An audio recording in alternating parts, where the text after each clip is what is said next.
Okay, good evening, everybody, and welcome to the Tour du Monde 2023. And tonight, what are we on? I think it's stage 8. Let's have a look. Now, I'm standing in for Andy Widders. Standing in for Andy Widders tonight, and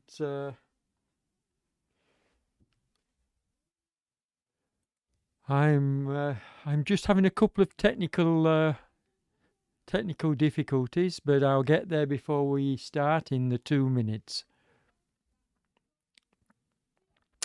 Okay, so the stage was run at lunchtime, as you know, and we had a new winner in 1 hour and 4 minutes 43 seconds.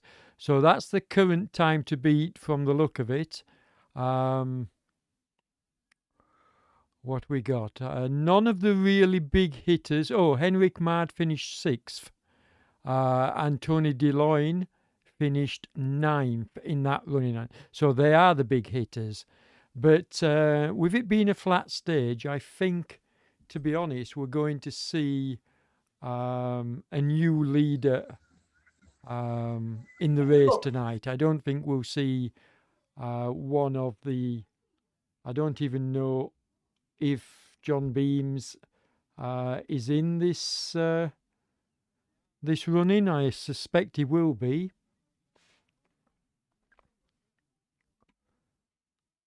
But I've been caught a little bit off because I was late in getting up into my studio due to the children. So it's all a bit of a panic for me getting on Facebook and getting the tour started. But once we get started, folks, I'll get into my stride and start to relax a little bit. It does look like we've got the syncing issue sorted, Andy. So I'm seeing it live now on my screen as opposed to having a delay. And how many kilometers? We've got 46.5 kilometers. It's almost pan flat, folks, as you can see from the profile. There is that slight hump at about the 2/3 point, but to be honest, it's nothing to worry about. Anyway, the race is about to kick off. Here we go, and let's get to the front and let's see who's going to lead them out. Rocket Roy Neeld was on the front there. We got the Dutch rider Bankras. But expect this to stay together. We've got 127 riders in this running, which is why I couldn't pick up the likes of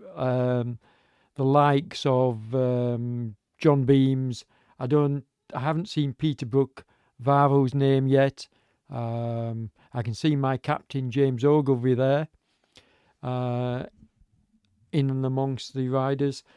But we'll probably get thinned down a little bit as the pace goes up because they are going to want to keep the pace fairly high up at the front end. But my guess is that we're going to see another huge blob, certainly for the first half of this race. I'd be very surprised if we don't have, 20 or 30 riders sticking together right up until we get onto that first kicker. And as I say, it's not much of a climb, so I'd expect most of the riders that are going to be in the group to get over it as a member of the group. What generally tends to happen with these kind of courses, when we've got such a big field, is it's like a war of attrition for the riders. So any riders that are struggling with the pace will possibly drop off the back, but the rest will almost definitely stay together. Now you can see that OTR once again have got a huge turnout amongst these 127 riders, and in fact you can see the boss in it already at the front. I can see a few Moon riders in this lot as well. Few Team 3R, Race 3R riders. But expect all the teams to have put out a good selection of riders for this one.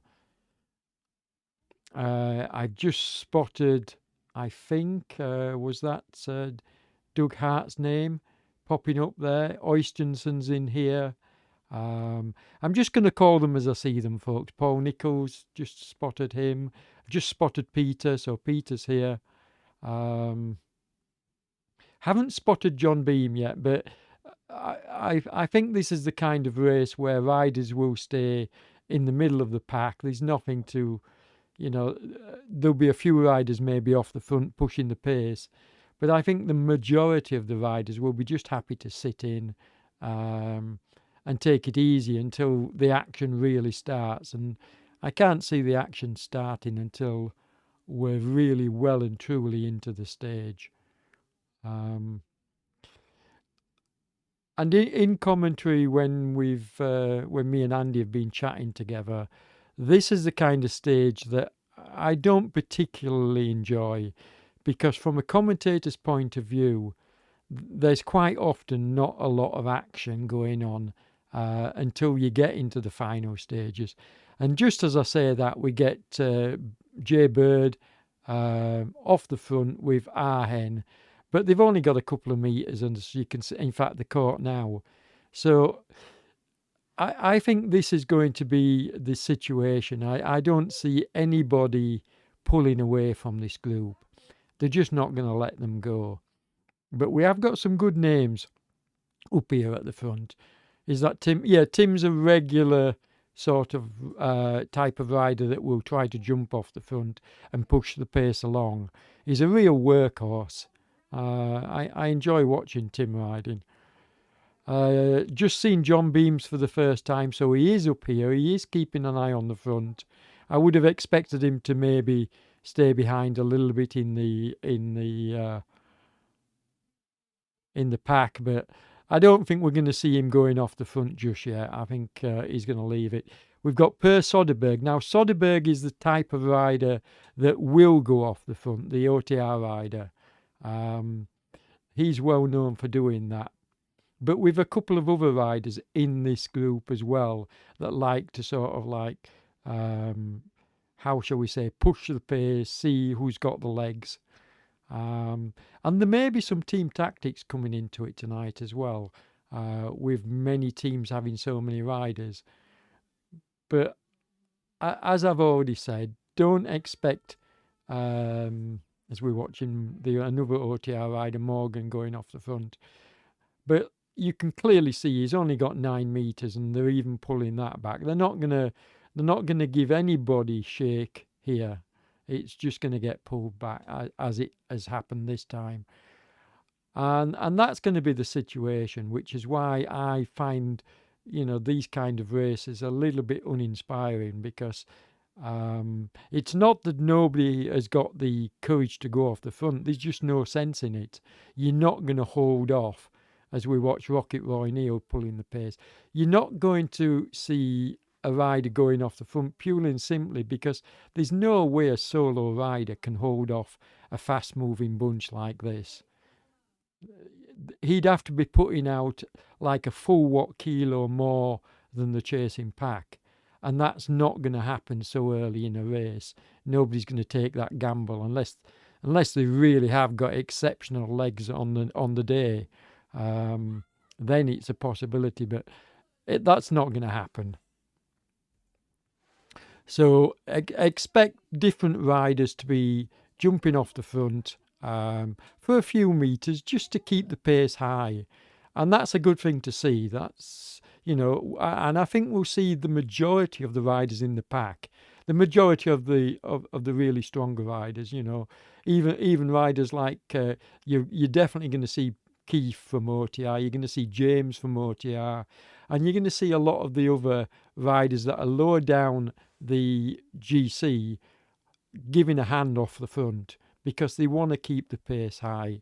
And that's in everybody's interest. The more of this group they can drop, because look at this. I'm just zooming out for you now, folks, and you can clearly see there's almost the full field in this group. In fact, what we're going to do, folks, is because it's a little bit, how shall we say, all together at the front, I'm actually going to try and get to the back of this pack and see who's following them up. So I'm just going to work my way through the pack. This is the jittering that you're seeing now, and that's me using the keyboard to get to the back of the pack. So you're seeing a little bit of jittering here, but I should very quickly get to the back of the pack. But already I'm counting like, I'm nowhere near the back yet, and we've got 70 in this pack. We're into okay, there we go. So how many we got? Where am I at? 73 in the front group, which is just far, far too many. Far too many to make for, an exciting race off the front. So who's following behind? In 74th place, we've got Van der Hagen. And with Van der Hagen, and I can only assume that these riders have been caught out. So you've got Duval and you've got Anton Wouters. And they've been caught out. They're being joined now by Solly, Strong, and who's that? Who else is catching up with them? BW is catching up. Excuse me, I've got the hiccups. Is catching up. So they've now made a 5-man group, but they're 470 meters behind. So realistically, these riders are not going to get on back on, even though we're only a very, very short way into the ride. It would take an exceptional effort. Never say never, but it would take an exceptional effort for these guys to catch the group in front. So we'll move a bit further down the pack. Let's see if I can get a behind you view. This is a difficult course for me to navigate with the mouse because it's the twisting trees course, and it's one from a commentator's point of view. You've got to be moving the mouse all the time. But let's see who's behind. Who's that? That's Volky, the German rider, just tacking on the back of this small group. And then you've got a solo rider in Nowhere Man. You've got JL, the American here.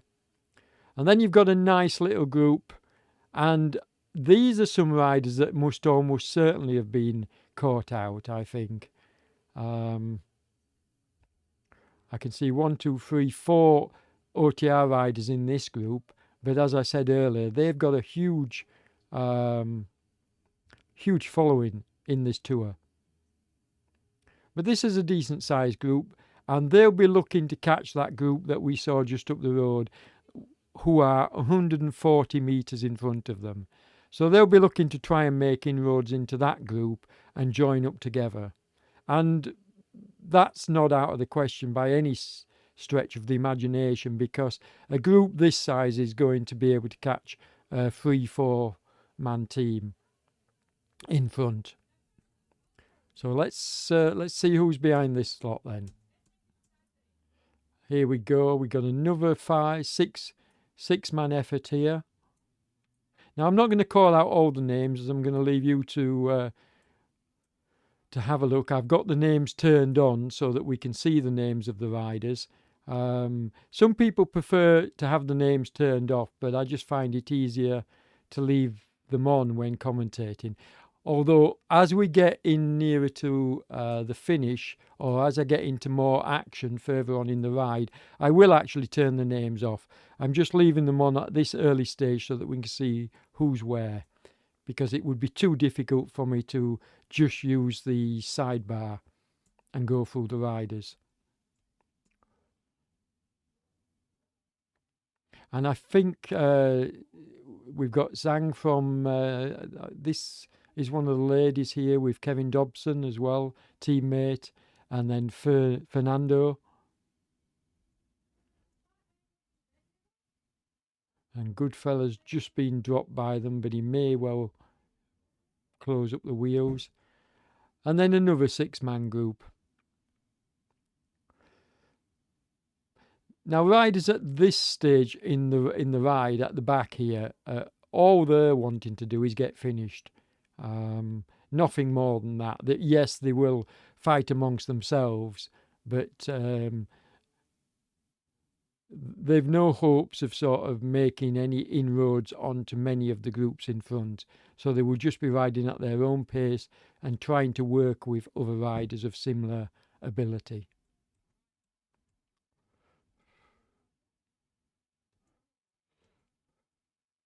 So we look at road art here at the back.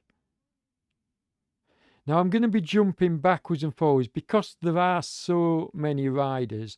I am going to be jumping backwards and forwards, but I'm going to work my way all the way to the last rider on the road so that I can see who the last rider is on the road, put his name in my memory banks for later on in the ride. Because there's going to be a good old gap between the first riders to finish and the last riders to finish, and it will give me an indication of who we've got. So this is Mr. Hughes from the OTR team. Surprised to see.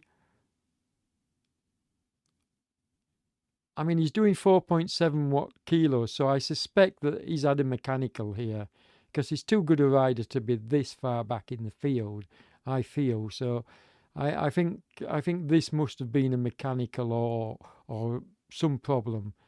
Look at his wattage here. He's doing more than enough wattage to be capable of riding with the front group. So this is sad to see, actually. And there I am. Now mine's a bot at 7 watt kilos, although I do seem to be going faster than what I would like to do because there are riders behind me. Now these are real riders. As I say, I'm a bot for tonight's event. Silvestre, yeah. And then we've got Kilgore. He's riding the recumbent. And that's it, folks. So let's get back to the action on the front. Here we go. And, when I left the riders, you might well think, well, going all the way to the back, surely something would have happened off the front. But no, it's not going to happen. Arhen is well known for pushing the pace along and well known for taking a dive off the front as well, if they gave him a chance. But he's got 10 metres and they're going to close him down. They're not going to allow him, because he is a dangerous rider. If he does get off the front, then there's a very good likelihood of him getting away. So they're not going to let him get 20, 30 metres, that's for sure. He's what I call one of the riders to watch. And you can see John Beams keeping an eye on things. He's in third place at the moment in the yellow shirt. So he's keeping an eye on the front as well.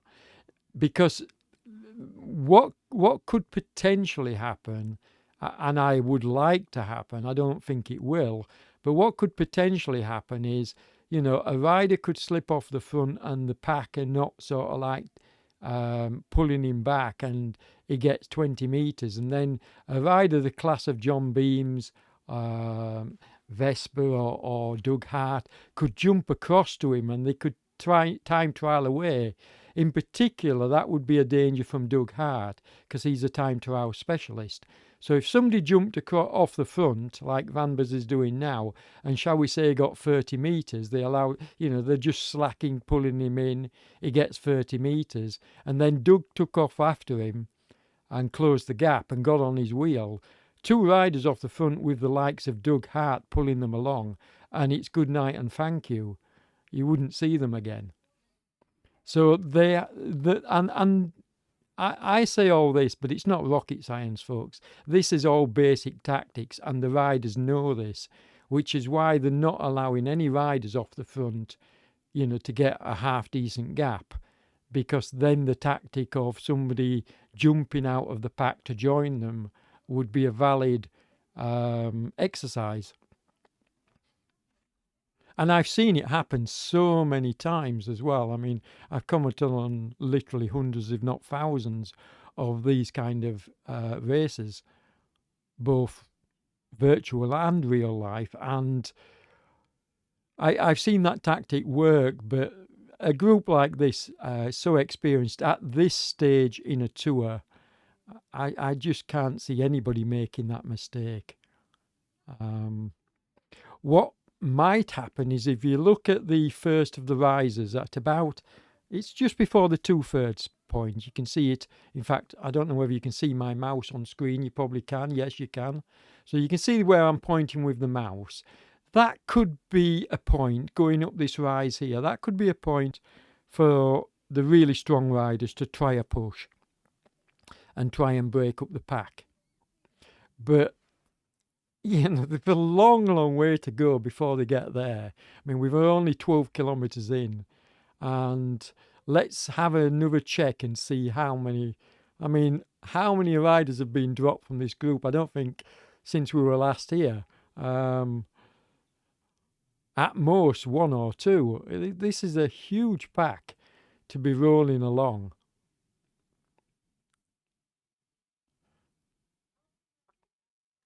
And I don't really see it changing. Like I say, you get riders dropping off from what I call attrition, where, they're struggling to maintain the high pace. A small gap opens up and they have to close it. And then if they don't get back in the middle of the pack and they stay at the back of the pack, another small gap opens up, and it's a yo-yo effect. And riders that aren't able to cope with that, and there are many that can't, um, will get dropped off the back, particularly when you get riders pushing off the front. But I have to say, this is nothing like. Remember last week when we had the two flat stages? Well, you know, the guys off the front were pushing 5 watt kilos in most of those two stages. And to maintain the pace with the front group, you were having to do high fours, like 4.5 and above. That's not the case today, although now they are starting to raise. I mean, look at James, 5.7 watt kilos in the red. So I think maybe somebody's listening to me. James is doing 6.7 now. So somebody is obviously listening to me because they've realised, I think, the pace was ridiculously low. No chance of catching the lunchtime slot unless they raise the pace. And also no chance of breaking up the group. Now you can see it's already starting to stretch out a little bit, not much, but that's what the riders now need to do. They can't sit at 3.9 watt kilos on the front and try and pull this along. They've got to push the pace up. And you can see red numbers are being, I'm seeing them occasionally now. O'Malley going over threshold, Linden going over threshold. So yeah, there are riders now that are trying to put in a bit of an effort to raise the pace. But it seems to me that the general consensus here seems to be, let's just roll along and save us energy for when it matters. And while you could say that the winners this lunchtime aren't really any danger on GC. And in fact, I'm just going to go back and have a look at that page for you. The winner was Irimia Daniel from AESRT in 1 hour and 4 minutes 43 seconds. He got the gold medal. And then you had Falk Petzold. He got, Pexold. He got 1:04.51, so 8 seconds behind. And in the same time, we had Matthias Lejon from Pedlars. Now, I suspect of those three, Matthias is the highest placed in GC. The other two, I can't remember seeing their names even. Nick Greenaug finished in 4th place. So I don't know how far off the pace Nick is. I think I haven't seen Nick finishing in all the stages. Certainly not at the front. So I don't think Nick is a contender. Henrik Mard finished in 6th place in 1:04.54, so not that far behind. And it'll be interesting. We'll get a halfway split here and get an indication of what sort of time this group are looking at. But you can see the pace along with me here, and this is just not enough. Let's go to the front and get the pace. Look, Arhen doing 3.1 watt kilos on the front. It's not enough. They're rolling along, and I think at the moment they've settled for doing this because maybe they'll have a bang when they get to the rise, or maybe they'll take this pace all the way to the end and they'll say, okay, let's have a bunch sprint. But riders like Doug Hart won't be wanting a bunch sprint. Riders like Doug will take off for a long one if there's still a large group like this towards the end. And a few other riders I could call out as well will take a long one. So I've just spotted Neugebauer for the first time from Pedlars. He's in up near the front in 8th place at the moment.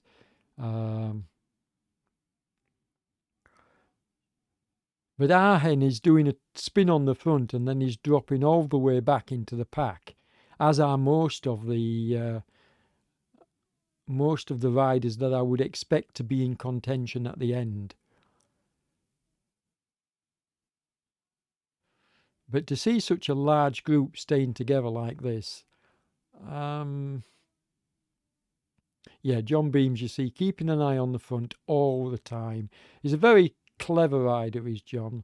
He might not be the strongest, but he's definitely one of the cleverest when it comes to metering his efforts. And I think John will be a bit disappointed that the pace hasn't been pushed here. You can see he's going off the front with 5.8 watt kilos.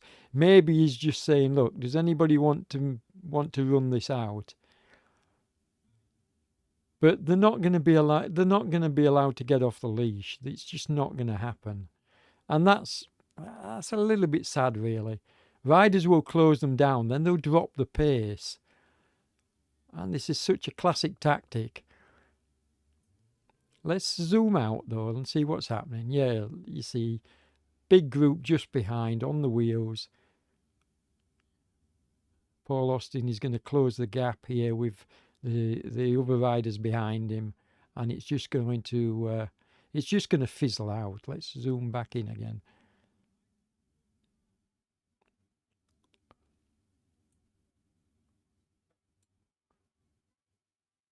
So here you go. See what I'm saying? Just all the group, just closing up the small gaps that are made and bringing it all back together. But look at the pace. The pace has slowed down, which is why all the group is coming back together. We could do with 2 or 3 riders from maybe one of the teams, maybe even OTR, but 2 or 3 riders just absolutely smashing it to see who can go with them instead of taking this, because not all this group are capable of doing 4.5 to 5 watt kilos for a couple of minutes. They're definitely not.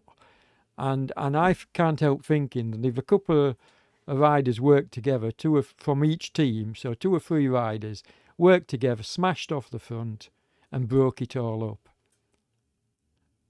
But they've obviously decided, nope, we're much happier just sitting in. It's a long tour. We've got another hard day tomorrow. Let's just sit in and take it steady.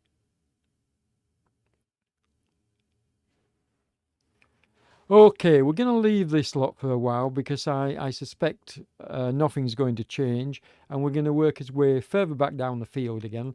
Let's actually count how many are in this group now. Remember there was 71 earlier, or was it 73?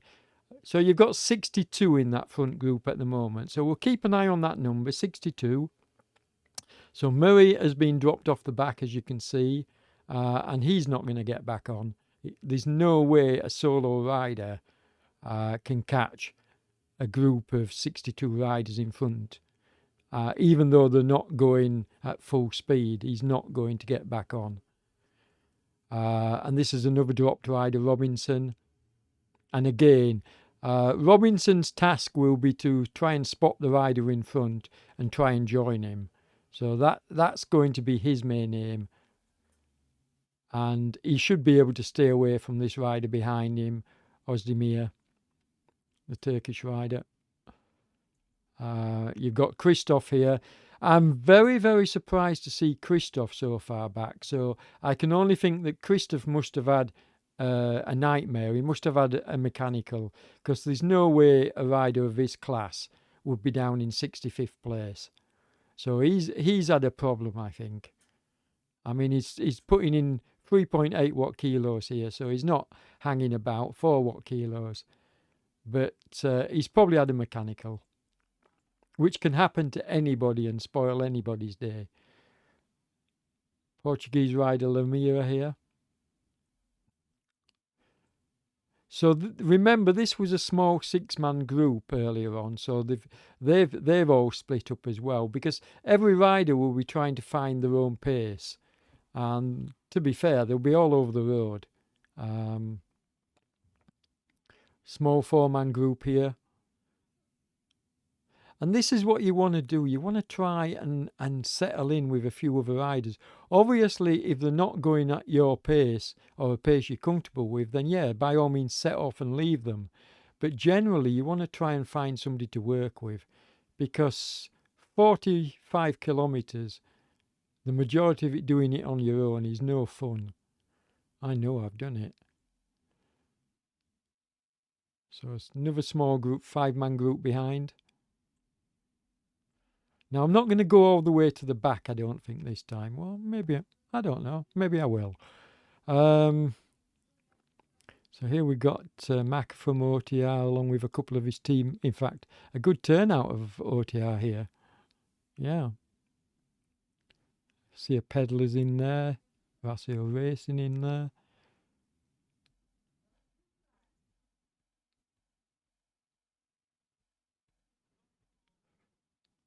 Stuart Blackmore off the back. Oh, is it? No, it's Johnson.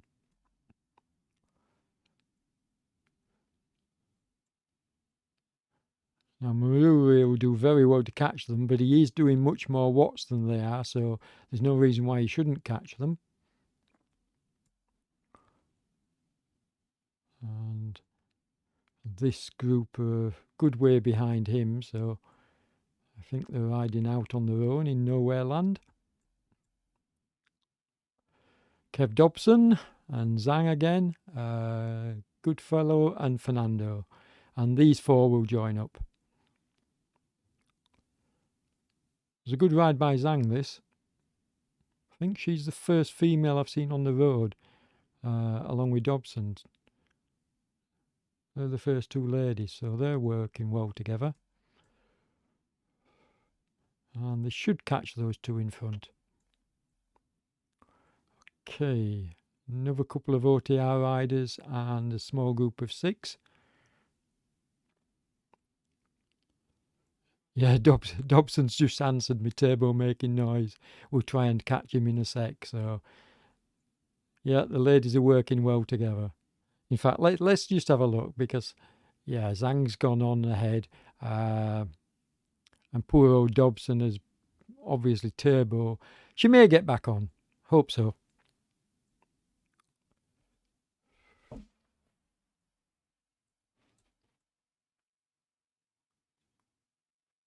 Yeah, teammates spotted and probably wait up a little bit for her. There's Hughes. Now Hughes was very close to the last man on the road. Let's just see if I can get rid of these trees. There we go. Get rid of the trees. Okay. Brown. And there I am. And I think Silvestre is the last. Oh no, we've got Kilgore. So Kilgore, last rider on the road. Hope he keeps it going to the end. Okay, back to the front, folks. Here we go. Now, we've got a small gap here. It's 20 metres. And who have we got? We got Arhen. Now, remember what I said about if Arhen jumps off the front and John Beams goes across to join him and they've got 20 metres, they could well be gone. Well, I think that's come true. I'm going to turn it around, folks. Now, can the group behind catch them? Will they keep it going? Is John Beams going to keep this going along with Arhen? And who's that with them? O'Malley. Now, can these three, in fact, another rider's joined them, but he's also pulling the group back. Oh, this is sad. This is sad. Look. The rider that's catching, there's the halfway point, 32 minutes. So, considering that there's the hill to climb, I think they're not going to be able to match the time set at lunchtime, even though they're a much stronger group. And that's purely and simply because the pace they've been setting, yes, they're putting the effort in now, but they're going to have to work really hard this second half to beat the time set at lunchtime. They really are going to have to work hard. And you can clearly see they've been caught by the group. Oh, I was really hoping. I mean, I feel sorry for Arhen putting in this effort and then only to see them caught.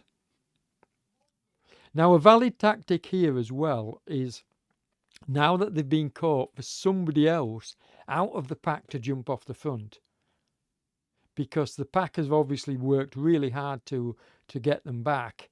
And so a valid tactic is jump out of the pack, get a 20-metre gap, and do it all and do it over and over and over. And that would be a valid team tactic. But it's not happening. Okay, I'm going to take a behind you overhead view because it's easier to see what's going on. There we go. I know I prefer this view, folks. I hope you do too. But it's simply easier uh, on this kind of twisty terrain. The overhead from behind view just gives me a better idea of what's going on, and you can see breaks like this happening and how quickly they're being pulled back. As I say, they're not going to allow. I mean, this is nice. I'm really happy that O'Malley um, has decided to take a stint off the front. But look who's with him. And go back to my comments earlier about if Doug Hart gets off the front with another rider and gets a decent gap, he can get away. But he's not going to get away because, look, they've been joined by a third rider, but the gap just isn't big enough. 20 metres is not enough. And they're going to be easily pulled back. Well, I'm saying easily. Nothing's ever easy. But they are going to get pulled back. And this is such a shame. I really want to see an exciting race. And I just feel like this is going to go all the way to the end because I don't think this hill is going to break up this group. Yeah, they've already splintered. So the two breaks that we've had off the front by Arhen and O'Malley have actually dropped some riders. So that's what you need to continue to do. You need to continue to keep pushing off the front and drop riders. Thin this group down. We'll have a count, but I'm counting 38 in this group now. Now we were 62. So 38, 42, that's 20, 24 riders have been dropped. Which is, you can see another couple have just got on the back. But 24 riders dropped is significant. I mean, that's at the halfway point and coming up to the hill. Because we do know that this rise is going to kick out a few more. I have no doubt whatsoever that you're going to see red numbers once we get into this hill proper. And it is only a hill. It's hardly worth mentioning, but it will sort the riders out. You've just seen a rider there. Look, I'll just zoom out. The Moonriders rider. Now, he won't get back on. There's no way he's going to close that gap. So he's gone. So that's another one out of the party. You've got to be so careful if you're riding at the back that you don't let a couple of wheels turn into a 10-metre gap. Because if it turns into a 10-metre gap on a fast-moving group like this, or even a slow-moving group like this, because of the draft effect, you're not going to get back on.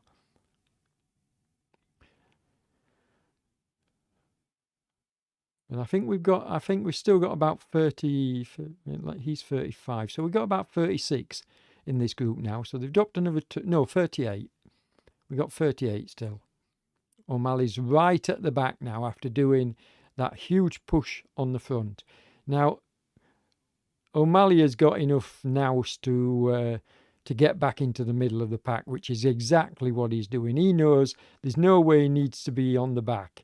He needs to get in the middle of the pack or well sheltered like he is and get the maximum benefit from drafting. Because he's done his turn, he needs to recover. And that's exactly what he's doing, look. He's trying to find the best draft for himself in the middle of the pack. I'm highlighting him with my mouse now. That's O'Malley that you can see there.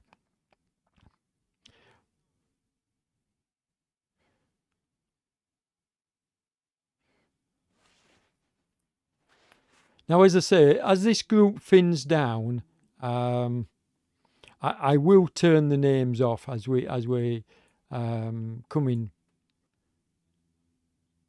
closer into the finish, because it can be a little bit distracting, but it's just useful for me instead of having to glance over on the left-hand side of the screen, just to be able to pick the names up from the middle of the screen where I'm watching the action.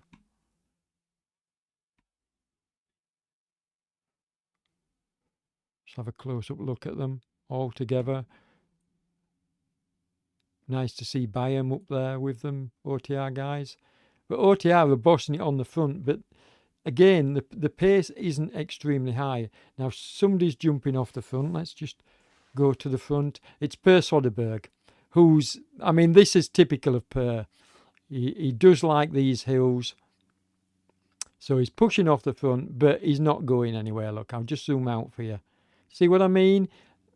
Every time somebody tries to just give a bit of a push, I mean, and he's doing good wattage. He's doing 5.86 watt kilos, look. But he's pulled back by Kerpel.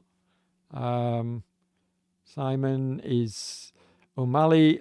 After having his recovery, O'Malley's decided he wants to have another push off the front, try and push the pace along, see how many riders we can drop by doing that. But you can see they're almost at the top of the rise now. It's just round this bend, and then it actually goes downhill. I mean, here we go. In fact, we're on the downhill. Well, no, it's flat now. So the slope was almost nothing to tax the riders, as you can clearly see here. It's not even 1%.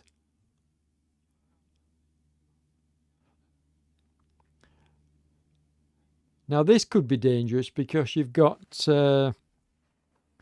John Beams and Doug Hart together off the front, and another pedalers rider behind them. But they've only got 8 meters.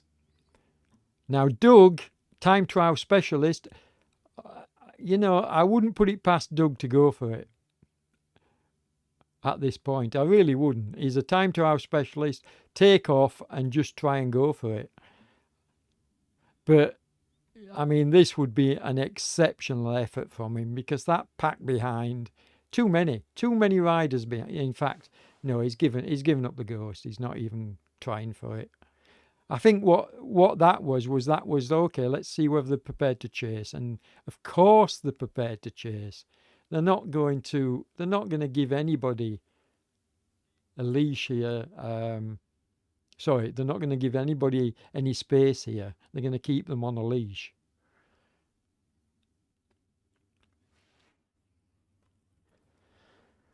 And that really is the only, you couldn't even call it a hill because it didn't even get to 1%. But that was really the only point in the ride where it's not flat. So that's it, folks. It's flat now all the way to the finish. Slightly up or down by maybe 0.5 of a percent, 0.7 downhill at the most. So you're not going to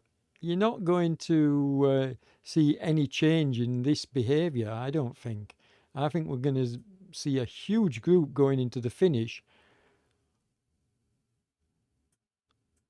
unless, of course, somebody goes for a real long one and really turns themselves inside out. But I can't see this group letting anybody go. I just think they'll pull the gap back. They're not going to allow a big enough gap to go.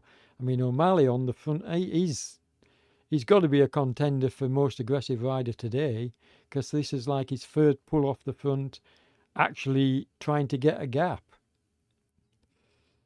I mean, he's not going to get the gap, we know that, but there he is, look. There he is. 20 meters, not enough. But at least he's giving it a go. Well done, O'Malley, as I say, most aggressive rider. Now, as I say, if he can pull that out,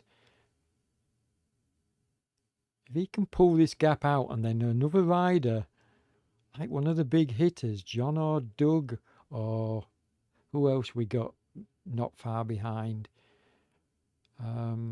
Peter. Although Peter's more of a specialist climber.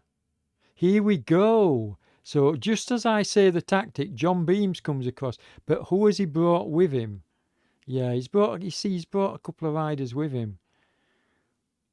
And there's the pack. They're just not allowing anybody to jump across and keep a gap. And you can't pull out I can't stress this enough. You can't pull out a gap when you've got a fast-moving group like this behind. You need to be doing 1 watt kilos or more more than they are. And that's a tough ask if, you know, to try and keep it going. You risk blowing up, or you risk, not even finishing in the top 20 riders if you take a gamble to push off the front at maximum effort, over threshold, and it doesn't stick. If it sticks, yeah, okay. Poor old O'Malley, look, just slightly dropped off the back. He will get back in. He's got the push to be able to get back to this group, but then he needs to get in amongst them. So let's just watch him there. There you go, look. Taking the draft. There he is, right at the back here. And he's taking the draft. And then when he's taken the draft slightly, he'll try and move up and into the group. He won't want to sit right at the back. Same as he did last time. But the problem is when somebody stretches it off the front like that, you can find, as you can clearly see here, you can find now there's a 10-metre gap in front of him. So now he has to work overtime to get on the wheel again. This is why when you catch a group, and remember this tactic, folks, because this is from a very experienced, not just rider, but commentator as well. When you make a catch, you have to go into the group. And if you don't, you're going to end up what O'Malley's doing here. Now, he's wasting energy. He's in the red. He's wasting energy just having to try and get back on time after time. He needs to put in a superhuman effort and get in the middle of that pack, because otherwise, no matter how strong you are, you're going to get dropped. He cannot keep... We call this burning matches. So you've only got so many matches in your box rather. And every time you burn a match, it's gone. You can't get it back. You only have so many, and then you just simply run out. And then you see riders shot out the back. And it's a regular occurrence. It happens regularly. So the tactic of getting in the middle of the group is more important than I can try and state here. It's of the utmost importance. And there he is. He's actually getting in the middle of them now. Anyway, enough of me rabbit on. But it's a very valid point, because you will see it happening to so many riders, and particularly towards the end of a stage as well. You will see that riders are getting tired. They have to close up the small micro gaps.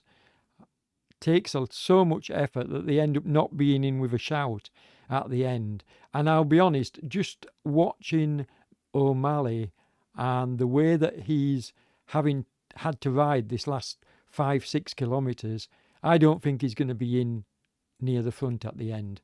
I think he's out of it.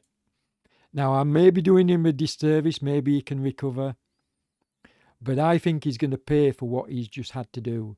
I really do. But he could prove me wrong. He could be well strong enough to be able to do that, to be able to recover. But I've seen it happen so many times where riders, they've done that, and then when it comes to the last few kilometres, they've absolutely not got enough energy when the pace starts getting lifted and the sort of like the sprinters gear up for the finish. Anyway, let's get back to the front. Soderberg again pushing the pace along at the front, trying to lead them out. Look, again only a 6-metre gap, so he's not being given any room whatsoever. There they are, look, on his wheel. And this has been the theme of the whole race. But what's been disappointing to me is that riders have pushed off the front to try and raise the pace, and then they've been pulled back, and then the pace has dropped. Look at the pace now.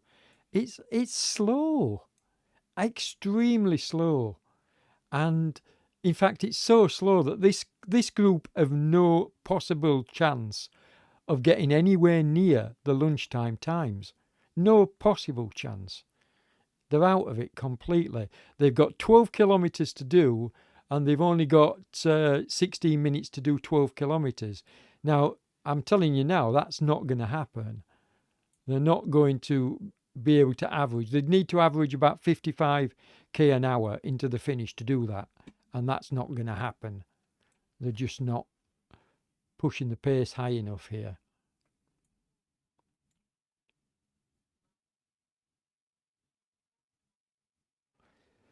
So I think what we'll do at this point, folks, is I'm going to keep an eye on it. I'll keep an eye on the big white blob dot, this one down here, which is the leader. So I'll make sure that nobody's pushing off the front, but we're going to work his way back down through the field again. Let's count how many riders we've got now in this front group. Let's get behind them so that we can get them in front of me, and then I can better count. So who have we got? Work my way back.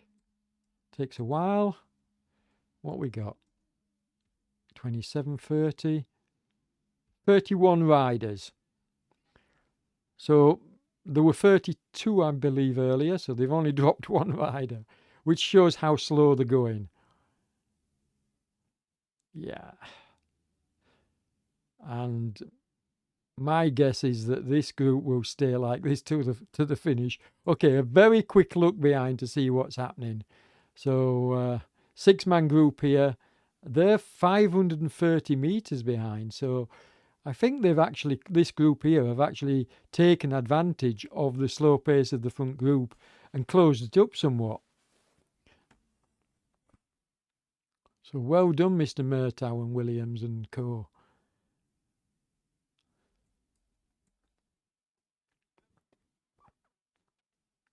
And a much larger group behind the form now. Mike Wareham in there, Wally Gora in there, Horton, Lake. I mean, all the names don't pop up on screen, folks. So if you don't get a shout out, it's not because I'm not paying attention. This is a nice group to see. Third group on the road. And these make up the top 50. 51 rider, I think, is the last rider. No, 52nd rider is the last rider there. And then this group following on behind. Adrian Bennett there from OTR.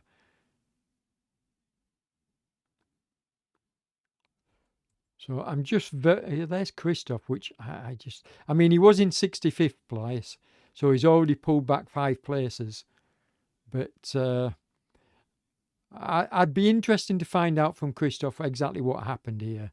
He'll be beside himself because he's had such bad luck in this tour already. I mean, he's well out of it in terms of the overall, but he's had terrible luck. Carruthers a long way behind him, so he's not going to catch him. Although Solly's going to catch Carruthers, and then we've got a few riders actually changing positions here. Mr. Murray from OTR, his target now is to try and join those riders in front, but that might be a bit too much for him. Volky, Wouters, Miller and Frost.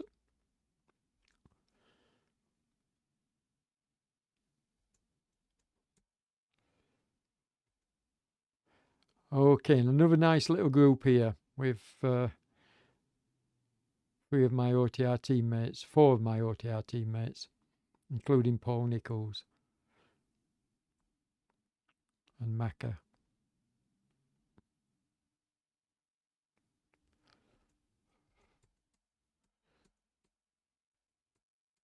I'm going through it quickly, folks, because I don't want to spend too long away from the front where the action's happening. So I'm just trying to get down the field. And in particular, I want to see how the 2 girls are doing. Ladies are doing. There's Hughes, so I know they're just behind him, aren't they, somewhere? We've got Elliot, Fernando, Carbo. Yeah, I think they're just behind this group.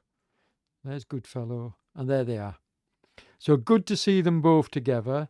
And what are they? They're 580 meters behind the rider in front. So they're probably going to stay here between the riders in front, and then you've got this rider behind them, some 600 meters.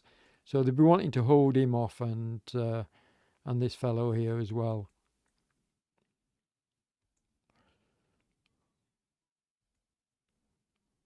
So I'm quickly moving through, folks, because there's Kilgore. Now, Kilgore's the last rider on the road. So let's get back to the front as we watch James Ogilvy pulling them along on the front. It's good to see. As I said earlier, almost all the riders in this group have had a turn on the front and have done some work. So,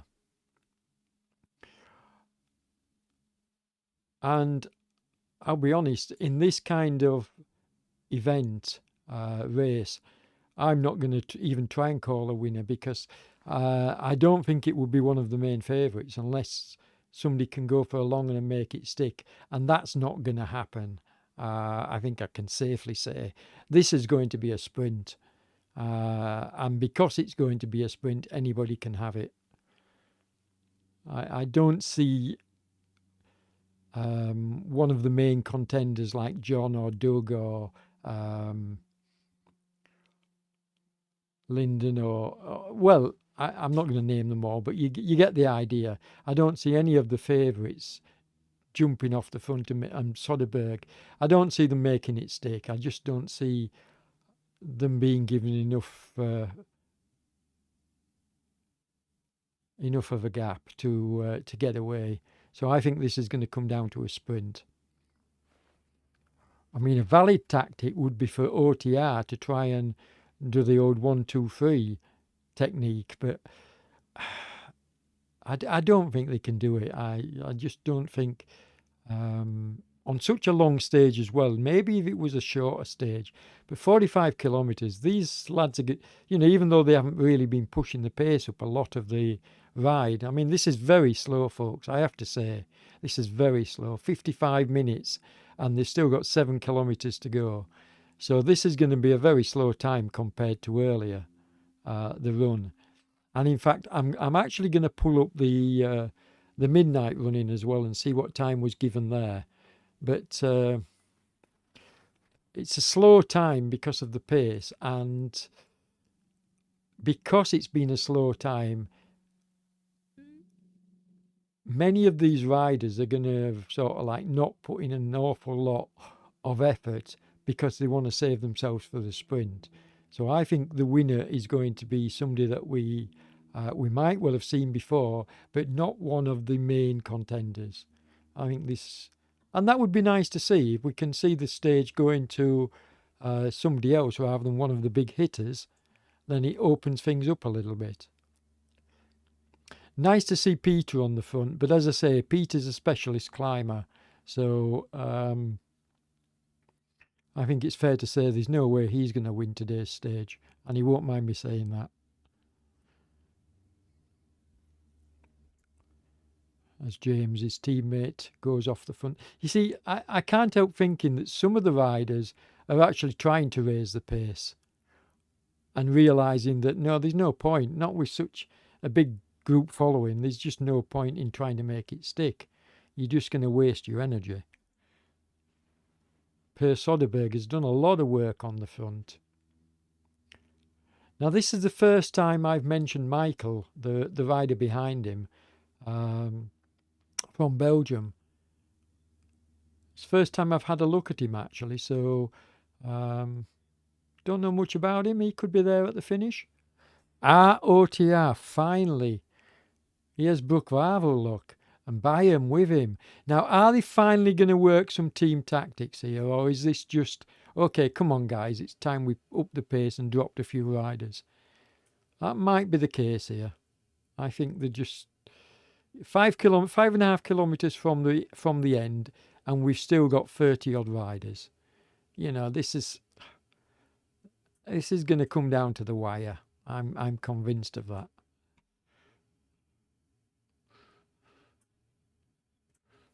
This is a nice view we've got here. Let's see if we can stick with it a little while. I mean, you can see how tightly they are packed. The fact that there'll be riders that have sat in this pack. I said most of the riders have done a turn on the front. I can guarantee you, folks, there are going to be some riders in this pack that haven't done a stitch. They haven't done a single pull on the front.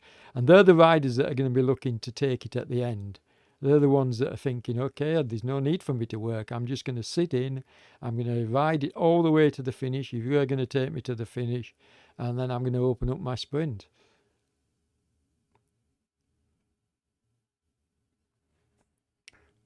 But once again, you're looking at the OTR boys trying to pull the pace. They're being ably assisted by the pedalers. So the two biggest teams are putting in the most work now that we're into the final 5K. Now I've switched the view around as we get a bit closer to the line. Let's turn the names off because that's very distracting. So I'm just going to turn the names off, folks. Options, off. There we go. Close that down, get back to turn the menu off. There we go.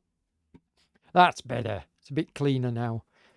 Because what you can do is, along with me, you can now look at the left-hand side of the screen because this is going to come down to a sprint, and that's what I'm going to be keeping an eye on. I'm going to be hitting the forward button here, look, to get to the front of the riders.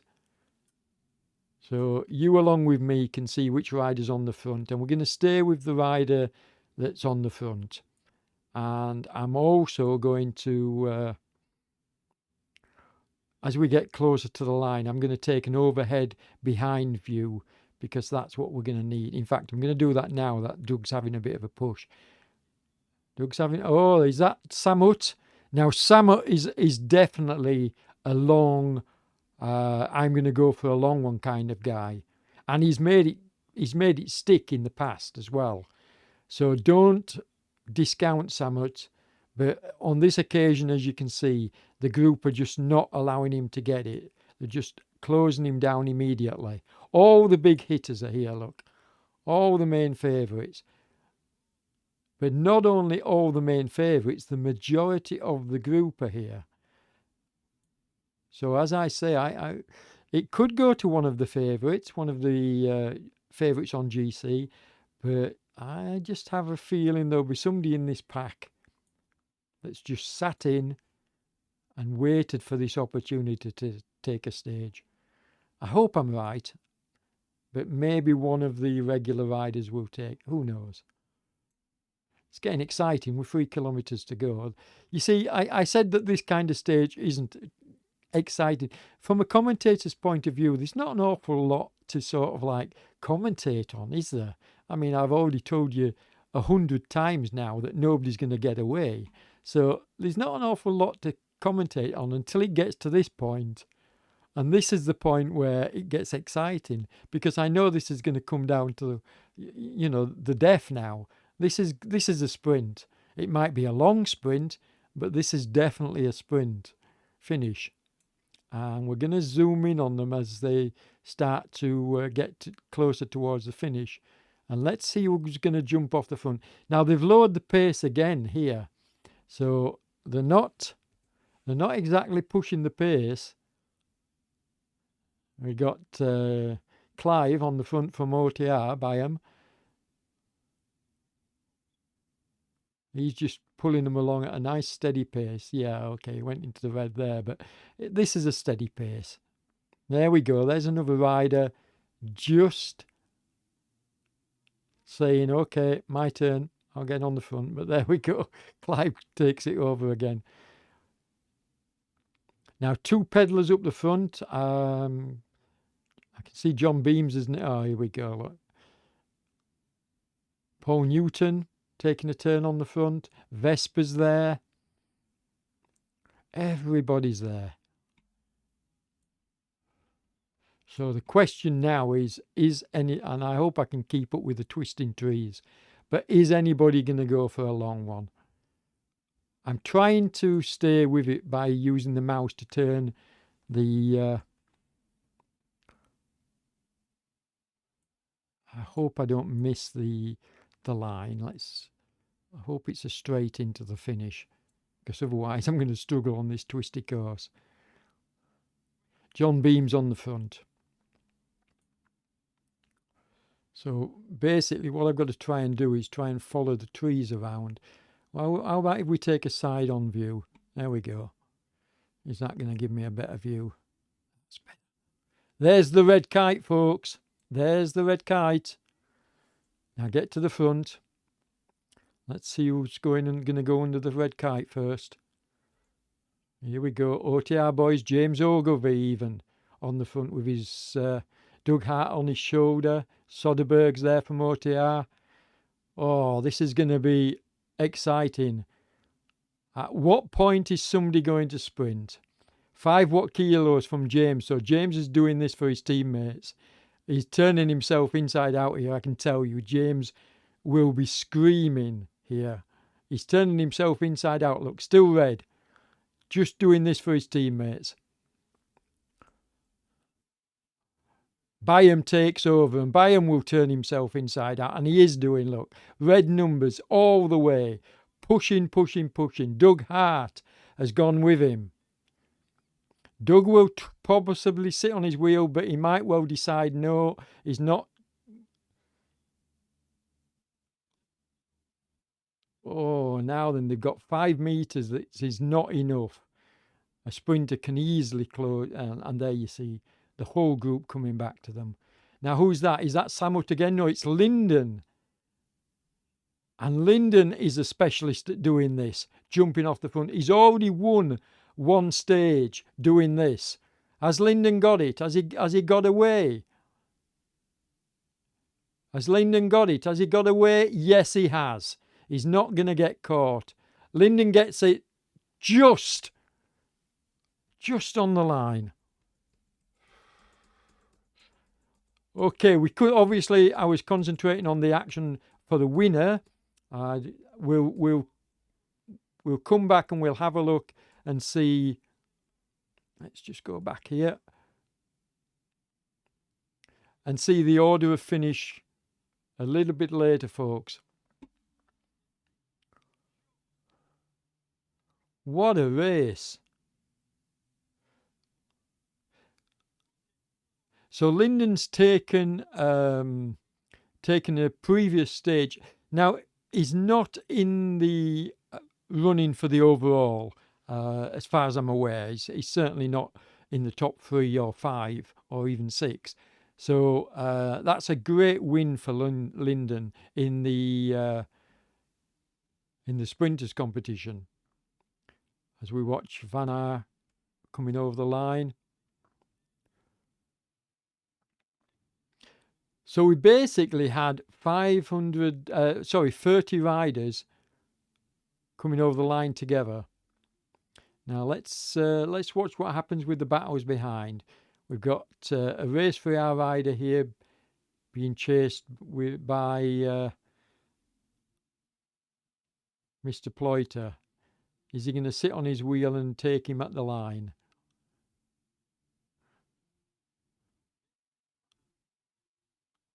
Well, he's going to go for it. He's trying. He's got it.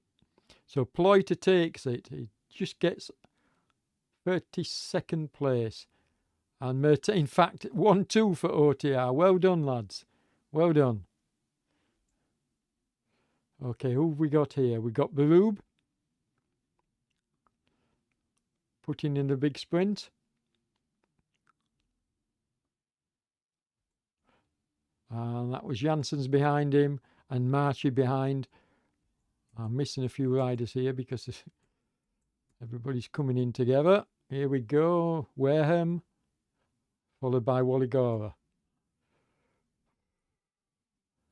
That rider's stopped on the road. Let's get behind these riders.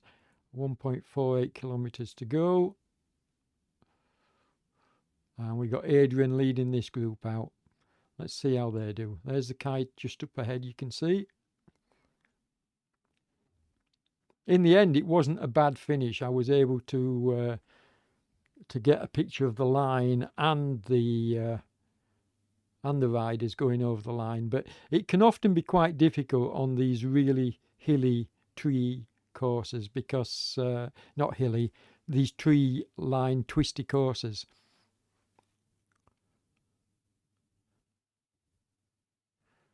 But yeah.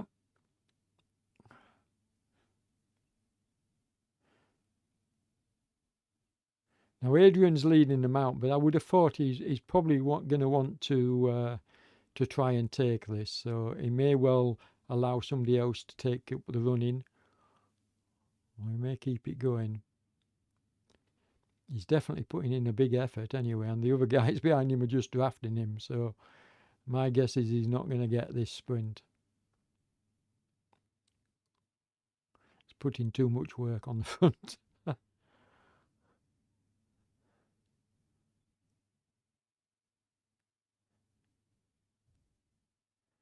Yeah, good finish, Peter.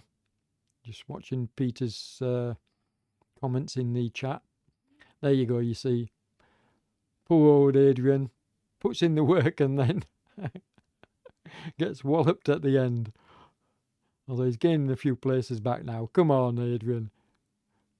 Get on the wheel and go past him. Show him what you're made of. Come on. Yeah, go on. Get in the draft. Perfect position to be. Although that front rider might end up getting away. Come on, Adrian. There you go. Oh, look at this rider. Yeah. Leon. And then Adrian. Oop.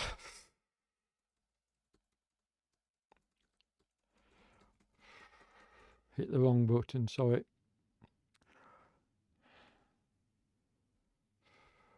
So who we got on next on the road? We got Gordon Jackson, who's giving me a wave.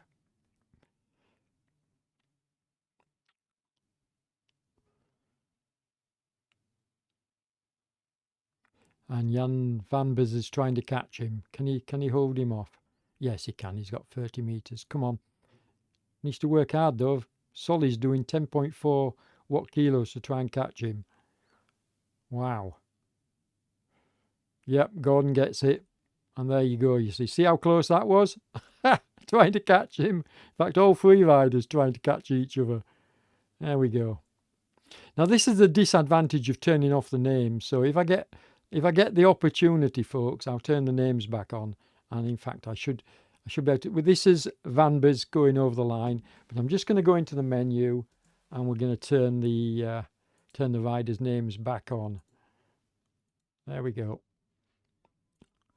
Because it does help when they're going over the line. You can see who they are, and I can as well. More importantly, okay. What have we got next?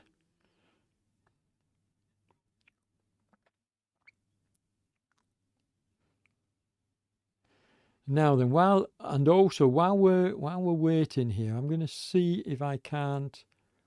Come on, results RGTDB. Let's see if I can't pull up the official results and tell you who got.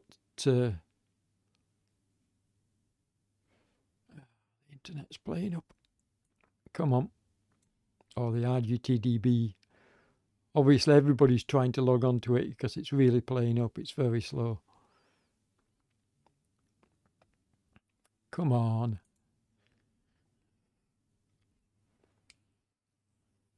That must be a bit of a sickener for Teppers. Could you see him at the side of the road there? What is he? He's less than 100 metres from the line, and he's at the side of the road. I don't know what's happened there, but that's pretty sad. Okay, let's have a look. Stage 8. There we go. So Wouters takes off from the other two. Okay, results, folks, as we're watching Wouters coming into the line. Jan Linden, obviously, we watched him going over the line, got first from Johan Ahen. And then Chris Bancross, and we're only talking about hundredths of a second here between first, second and third. Chris Bancross got third.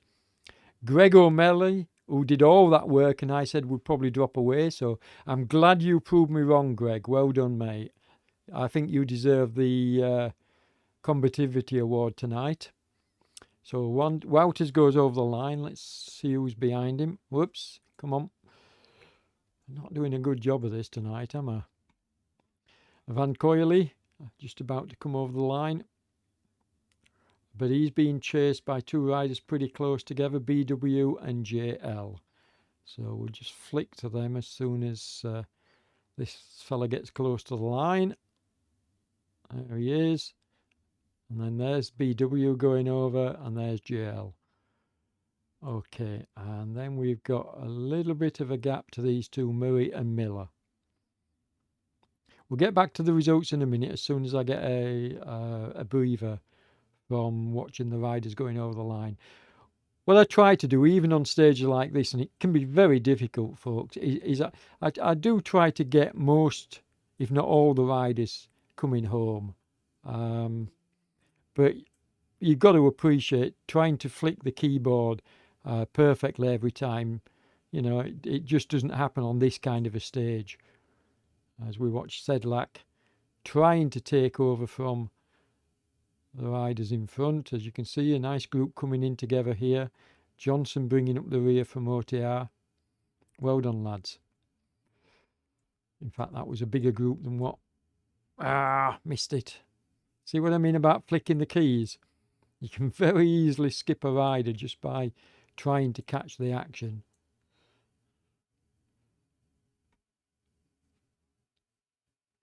There we go. We got Lavelle.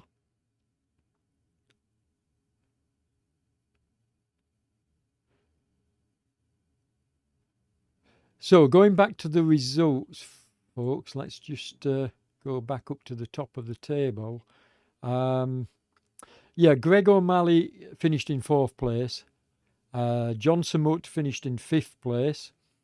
Soderberg, Per Soderberg finished in 6th. Doug Hart in 7th. Nestor Patricius in 8th. Careless Vesper 9th. And Tom Moss 10th. Now for the other placings, you're going to have to go to the, I'm not going to call them all, you're going to have to go to the website yourself and have a look. Of course, James no doubt will be putting the results on the forum not long after we go offline, I hope, or maybe tomorrow. Okay, so Lavelle, not sure if this is the first lady coming in, but Lavelle, no, Christine's coming, of course. So this is not the first lady coming over the line. We've got Graham here, 500 metres.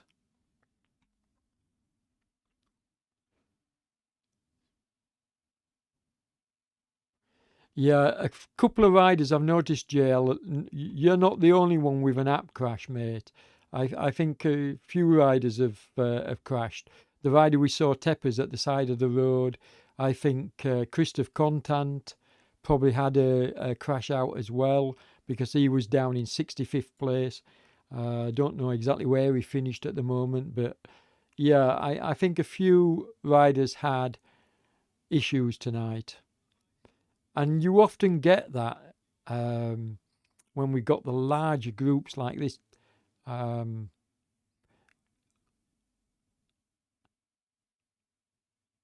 There's always somebody that will have technical issues, and it could be their end. It could be the... I don't think it's an RGT problem. I think it's more likely to be an issue with their end, their Wi-Fi, as we watch Hughes coming in. But it could also be the servers, you know, just a glitch on the servers for the odd rider. So it's unlucky. It's unlucky when it happens, and it can totally ruin your tour. I know I saw in the chat on the forum that one of the ladies that was hoping to do really well in this tour crashed out, and so she basically said, no, that's it, I'll take part in the next tour, because she was asking us what the next tour was going to be.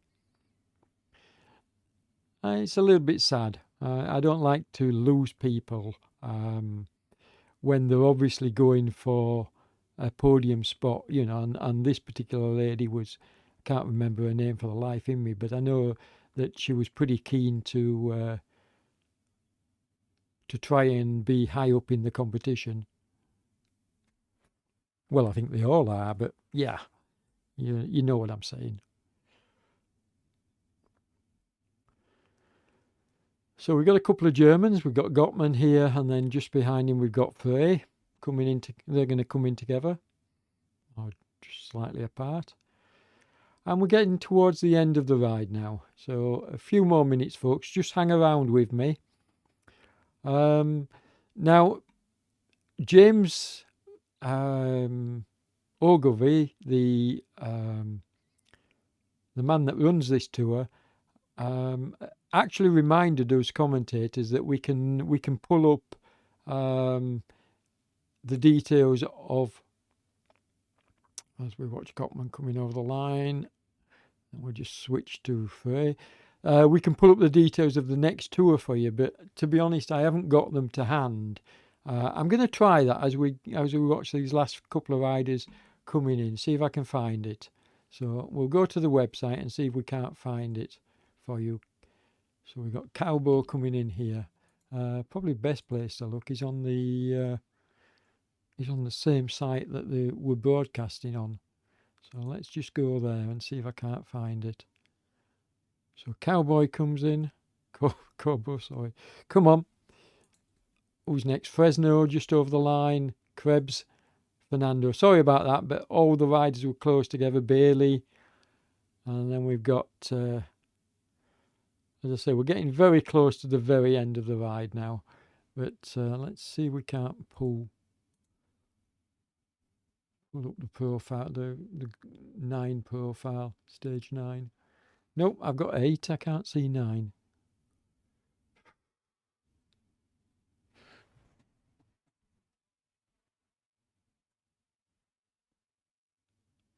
Okay, no. We'll do it another time. It's a lot easier, folks, when I'm actually doing the commentating and Andy's doing the streaming. What I'm doing at the moment as we're watching these two riders coming in, but here we go. We've got Elliot. I'm streaming, I'm recording, and I'm doing a restream as well to Facebook. So I'm doing like 3 jobs at once, whereas normally I just have to concentrate on my commentary. So it's been a bit patchy, and I hope you've enjoyed the commentary that I've given you tonight. But I'll be honest, it's not up to my normal standards. I've made far too many mistakes tonight because I'm just all over the place. But the most important thing is that we are bringing the tour to you. We've not missed a single evening yet. And that would have been easy to do. I know Andy's busy tonight, he's busy on Thursday, so I'm going to be standing in for him. Now, hopefully on Thursday I'll have more time and I can prepare better. Tonight was a mad rush at the last minute for me. But we're back tomorrow night, both me and Andy with us.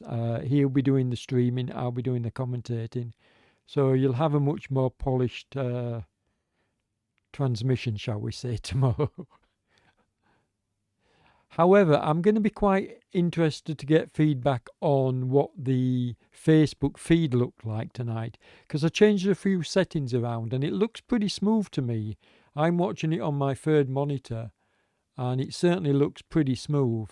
But I'd welcome any comments. If any of you want to just drop a comment in the Facebook chat alongside the footage and tell us what your experience of the footage was like. Was it jumpy? Was it smooth? Was it pixelated? That's going to help both me and Andy going forward, because I changed a few settings around tonight after Andy reported he'd had a couple of issues on the last time with it jumping and this. Now my footage last time apparently was buttery smooth, but I ended up changing my settings because I was streaming a non-RGT event, and so I had to change my settings, and I couldn't remember what we'd set it to, so I just sort of went in and I've actually set it back to what I use, and I'm just going to be interested to know what what it looks like.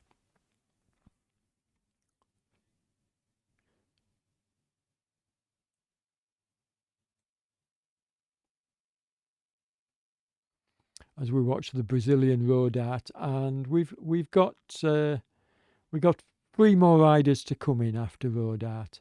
Um, Although it does look like, no, it looks like the, oh, that's very, very sad. It looks like the recumbent rider, Mr. Kilgore, has stopped riding.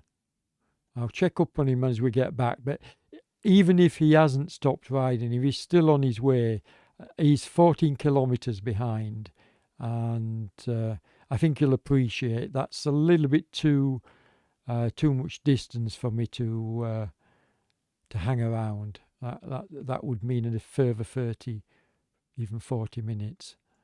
But we'll see what's happening with him. We'll give him a bit of coverage. So there's Rodart going over the line. Now this is one of the 2 SDW riders that were riding together. Zhang was riding with KD, and I don't know what happened to the other girl. Very sad. I know there was a mechanical issue earlier in the race, and they waited for each other. But sad to see one of them not making it to the finish. But here we go. Zhang's got there, and then we've got Van Brekel coming up to the red kite. And this will be our last rider that I'm going to be able to cover finish. As I say, we're going to go and have a look because I'm next on the road after Van Brekel. So my bot's next on the road. I'm not going to wait the 6.7 kilometres for my bot to come home. But there's Van Brekel going under the kite. Now what happens is when I come home, when the bot comes home, the race ends anyway. So even if I wanted to cover Kilgore, I couldn't do so because he's behind my bot by a good distance, by 6-7 kilometres. So the stream would cut off anyway once or RGT would cut off anyway once I come home, even if I was to wait. But I'm not going to hang about. As soon as Van Brekel comes in, we'll tab back down and see the recumbent rider and say goodnight to him, and then we'll end the broadcast. And of course, I'm back, as I said, tomorrow evening. I won't be back during the daytime, but I'm back tomorrow evening with Andy. And we'll cover the 7:45 my time, 6:45 your time slot. I'm saying your time, that's the UK time.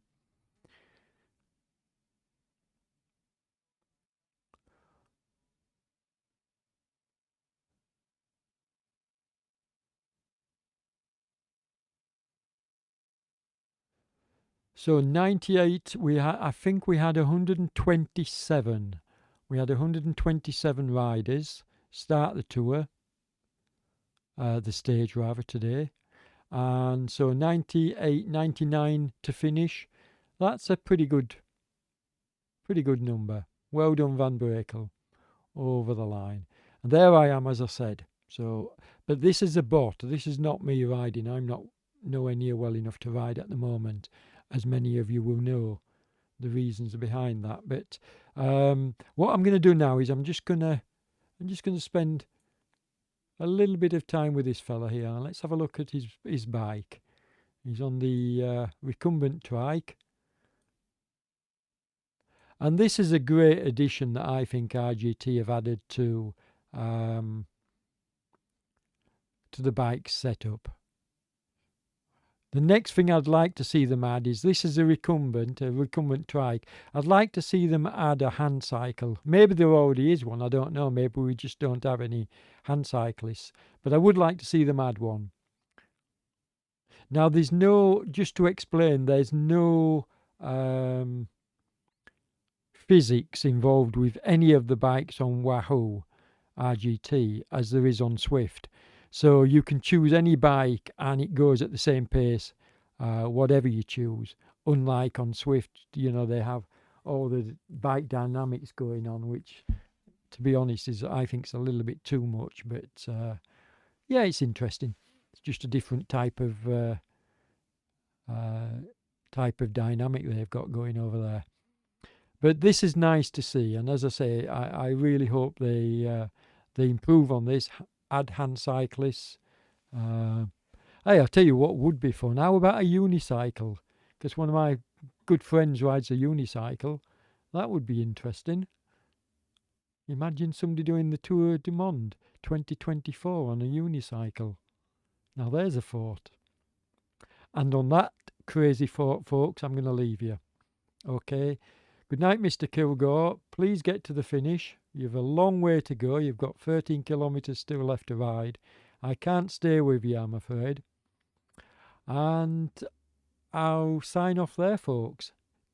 Stay safe, everybody, and we'll see you tomorrow night. And there you are. He's even getting a clap, look, from the crowd. Bye for now.